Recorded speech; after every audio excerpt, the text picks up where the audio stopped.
In today's video, I'm going to talk about linking words, or what you might call connecting words. So specifically, I will discuss with you 7 such linking words which you can use in your writing to improve your PTE score, specifically your PTE writing score. Now, these linking words or these connecting words, they're very important. What's their role in your writing? They make your writing flow. So it seems like that if you use these words, then it seems like that all the paragraphs and the sentences, they are connected properly. You have shown the relationship between the sentences and the paragraphs, and it's not like someone is abruptly jumping from one paragraph to another paragraph. If you don't use any guiding words or any connecting words like these, then the reader will have a difficult time understanding.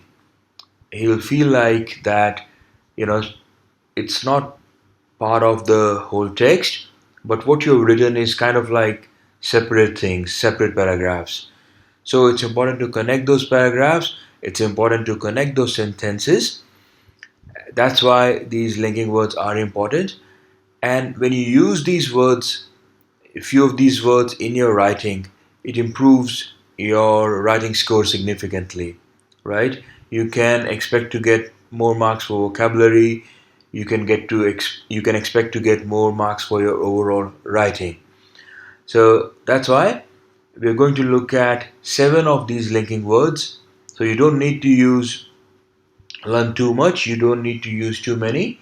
We'll just talk about 7 of these words and the situations in which you can use them, right? So if you use the right connecting word or the right linking word in the correct situation, then you will get the maximum benefit out of it.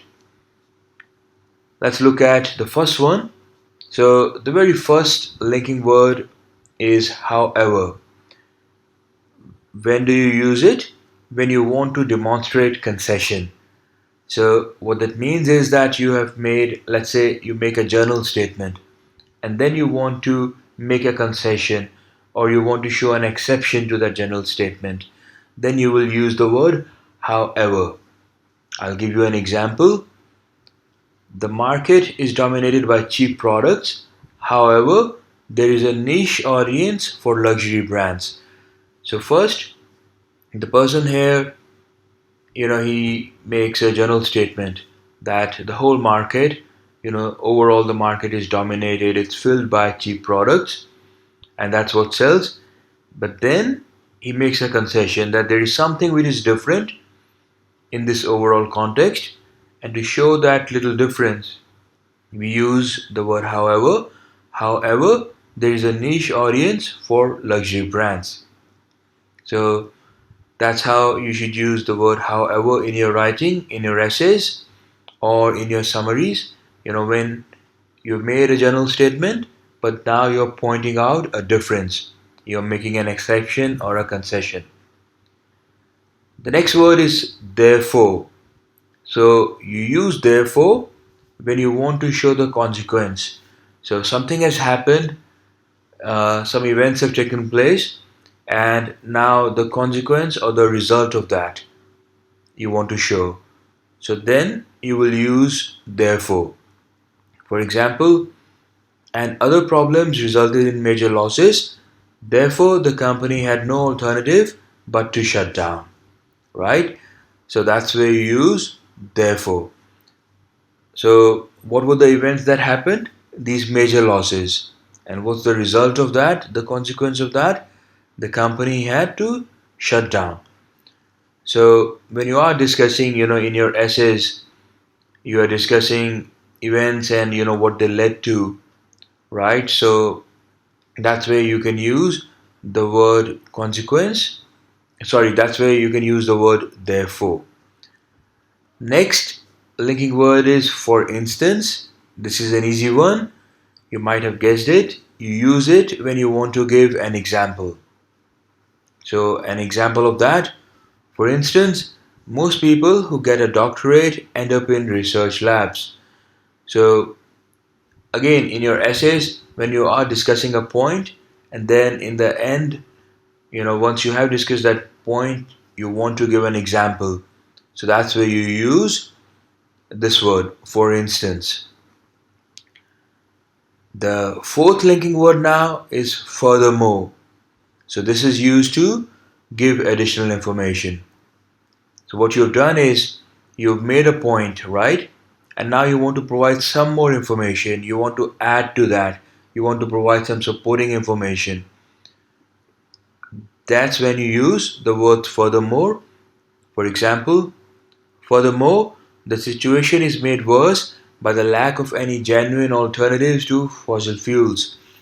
So in your essay now again, let's say you are talking about advantages and disadvantages, right? So you discussed one advantage, and then you want to add more to it, okay? Or let's say you discussed one disadvantage, and then you want to further support it. That's where again you can use this linking word furthermore. Next, we have the word specifically. So this is used to highlight a point when you want to focus on one particular point, right? So let's say you discuss three different causes that it happens because of this, this, and this specifically, and then you want to focus on one of those, or just want to highlight that one point is the main point. That's when you use specifically. For example, the essay will discuss the pollution and specifically the pollution caused by old cars and vehicles in big cities. So here in essay, again, when you are talking about you are putting in your points. So now he said that the essay is about pollution in general, but more specifically, but most of it will focus on the pollution which is caused by old cars and vehicles in big cities. So this helps your reader to understand what you're going to focus on.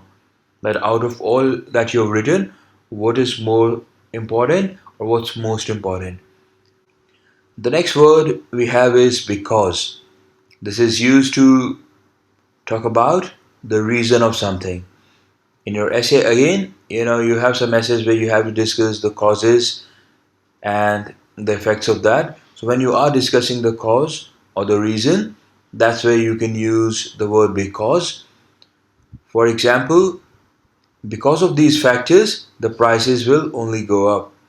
So what's happening? That the prices are going up, and the reason for that is all these factors. So that's how you use the linking word because. After that, we have in conclusion. So this is our seventh linking word that we are going to talk about, the last one. So this is used to end, to conclude. So especially in your essay, it's very important that when you come towards the end of the essay, you guide the reader properly. You tell them that now what I've written, I'm coming to the end of it, and you sort of summarize, or you tell what your main point was, what the conclusion was, what the takeaway was from your essay.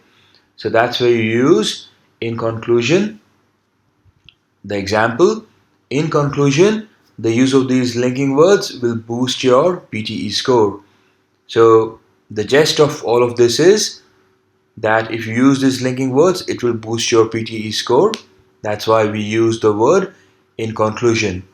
So those are the seven linking words that we discussed. The linking words and a phrase which we discussed. We didn't, talk about all the different connectors or all the linking words. Even if you use just these seven words, and it's very important that you use them in appropriate situations. This is a mistake which a lot of people make. They just put in these linking words, these connecting words, without understanding that what's the right situation in which to use them. So use them in the right place and then see how it affects your PTE score in a good manner. All right. This is part of some of the things which we discuss in our PTE course on surveyenglish.com. If you haven't done so already, you can sign up for a free PTE course on surveyenglish.com and also get a lot other free useful study resources on the website. Check out the video description. Please remember to like the video and subscribe to the channel. I'll see you soon with another PTE video. All the best. Bye bye.